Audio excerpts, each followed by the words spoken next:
Hello, welcome. We are talking about the significance of the Dee Code. If you are unaware of what the Dee Code is, please check out the introductory video. This is part of a video series. So the Dee Code and Dr. John Dee is involved with the magical founding of the British Empire. So this is how perhaps the British Empire was inspired was through angelic communications. There's a kind of clear literary history there. It also has ties to Shakespeare, as demonstrated by Alan Green's work with the Bard Code. It has clear ties with esoteric traditions, and we'll talk about that. It may actually involve non-human intelligences like angels or extraterrestrials. And then we also have solve codes that imply some of the significance here. That is the Monas Hieroglyphica, that is the Bard Code, and we also will contemplate the magical and historic significance of this code. So the British Empire, we just need to talk about facts because this is an extraordinary story. John Dee advised Queen Elizabeth I. He introduced Euclid to England. He trained New World explorers in navigation. At one point in time, he was going to be granted all of the lands north of some latitude if a colony was successful, so he would have literally owned half of the New World, like Canada, if that was a successful colony, which it wasn't. He coined the term British Empire, and he served as a spy all across Europe. So he is a central figure to our modern world, actually. There are clear ties to Shakespeare, and you can see those through Alan Green's work at tobeornottobe.org. He discovered codes within Shakespeare's sonnets and Dee's diary that point to a kind of a conspiracy that's similar to like the Illuminati or an Enlightenment or secret college experience that really did encode messages within the Shakespeare sonnets, within the King James Bible, within probably many other literary works at the time. Allen used the codes to develop a hypothesis that there was hidden material underneath an altar stone, and he confirmed that with radar, so that's incredible. And these codes involve universal mathematics and physical constants that were unknown supposedly at the time of Dee. So these are relatively significant codes and implications here, and these are not really up for debate in terms of the actual literary facts involved or historic facts. So this is an example of one of Alan's slides. All of the physical constants encoded here within this one page. This sort of code language actually does point to the Enochian tables that were transcribed by Dee and Kelly in the Enochian magical rituals that we all know and love now. The code has clear ties to esoteric traditions that are culturally impactful in Western culture. So we talked about the Shakespeare conspiracy, but there's clear ties to the Rosicrucians, to Golden Dawn. So we have this image from the Golden Dawn, which was a very influential ceremonial magic movement that then inspired Aleister Crowley, who you may know, he's a famous figure. That then in turns Jack Parson and the Jet Propulsion Laboratory.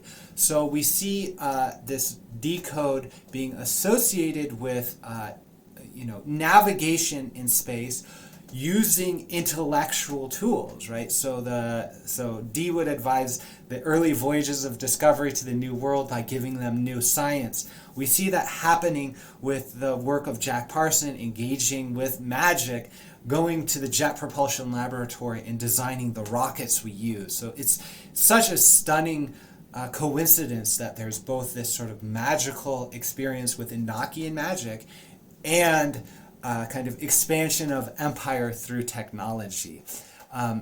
This image that I'm sharing is one of the Enochian tables, but it is as embellished by the Golden Dawn. So that formed a lot of some of their practices there. And so in that way, if you find any of these things to be significant, aka the space program, aka English people on English-speaking people in the New World, then this single code has immense significance for you. Right. So this may actually involve non-human intelligences or extraterrestrial beings like angels, like little space aliens, like whatever else, like nature spirits. So it may actually involve these. It may actually involve a greater community of beings that we generally don't see, but psychics might. So I invite you to recall the distinction between monophasic and polyphasic cultures.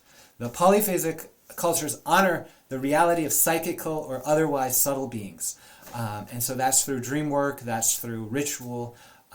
Most practitioners of Enochian magic attest to the reality of these beings. So when you start studying Enochian magic, you'll hear this stuff is dangerous, this stuff is real, just chant it. You'll encounter these intelligences or angels. And it is a self-guiding system, meaning we don't know how to deal with it. It's highly complex, and it somehow baffles the rational mind. So you just have to jump in and do it, and you start interacting, and they show up, and it's incredible. So there's a long history of this anecdotal testimony regarding non-human intelligences. Then finally, we need to acknowledge that the Enochian language as channeled through the scrying activity is significant. There's a numerically significant aspect to it. Please see an overview of mathematics and astrology of the Enochian system. That's at enochian.today. It is linguistically significant, meaning you can, it's sort of like Elvish, at least. It's sort of like at least a constructed language based in part on glossolalia. But depending on who you talk to, you might actually discover that there are higher order dimensions of meaning within the language itself. For example, hypercubes, and I'm thinking particularly of the work of Vincent Bridges regarding the Ophanic revelation, which is his name for the Enochian angels. So there's no encodes in Dee's work, and the Monas Hieroglyphica is a great place to start with that, because that was produced 2 decades before the Enochian work, and it involves a kind of encoded alchemical understanding. And it has been decoded, actually, to reveal sophisticated geometric and numeric understanding. And it points to the cubooctahedron and lines of thought that Buckminster Fuller had developed independently, I think, than his study into Enochian. But here's an image of how some of this encoding works. To get to that work, an understanding here about the codes behind the Monas, I would point to the work of Jim Egan at the Newport Tower Museum. There's a book called The Meaning of the Monas Hieroglyphica with regards to geometry. He has another one with regards to numbers.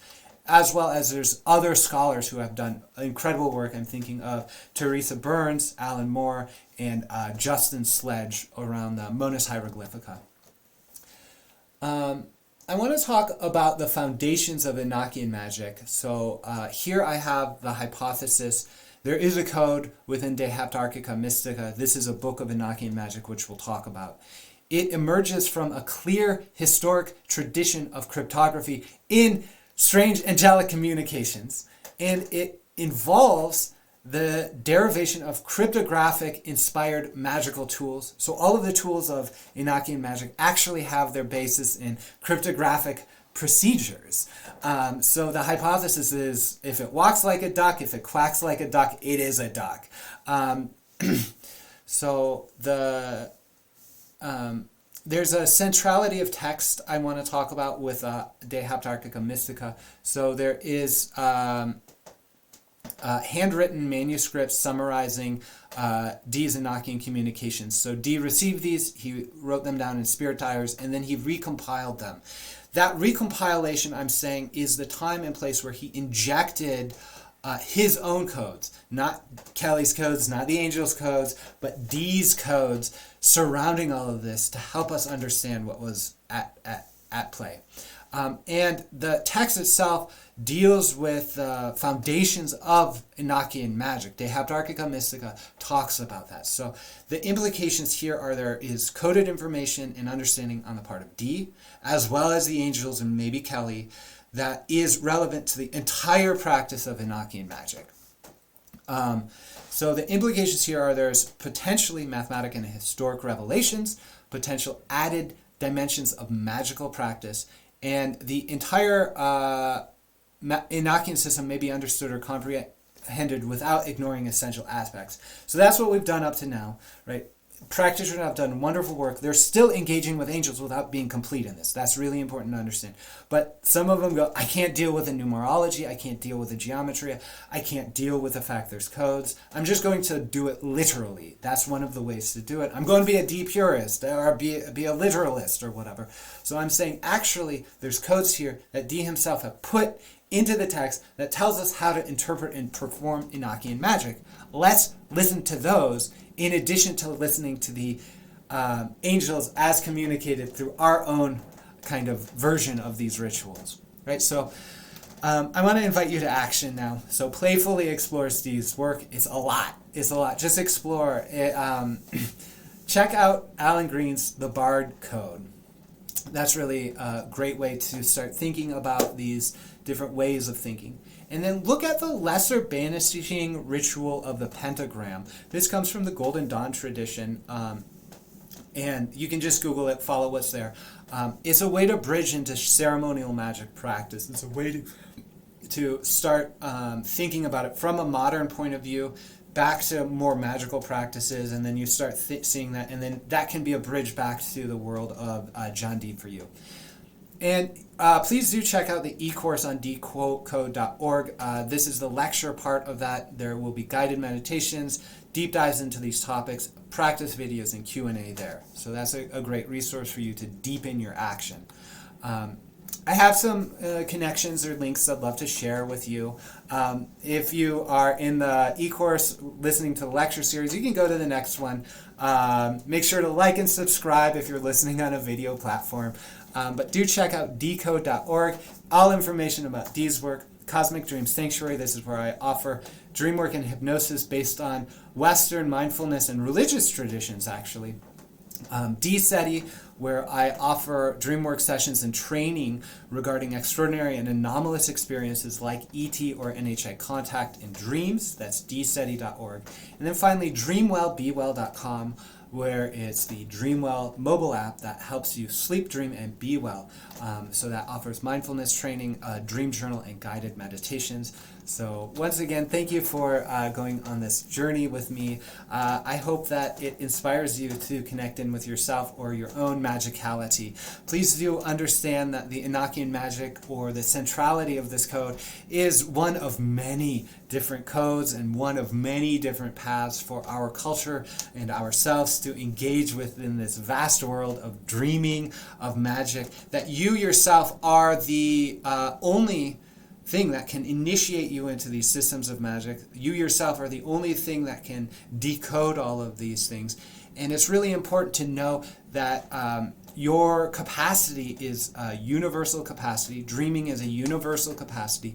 And it is the fundamental technology and driver of human development. So you can tune into that without going through these codes. Or you can do both, because I think it's really exciting. You might think it's exciting, but just know that you yourself are complete and powerful as you are. Thank you.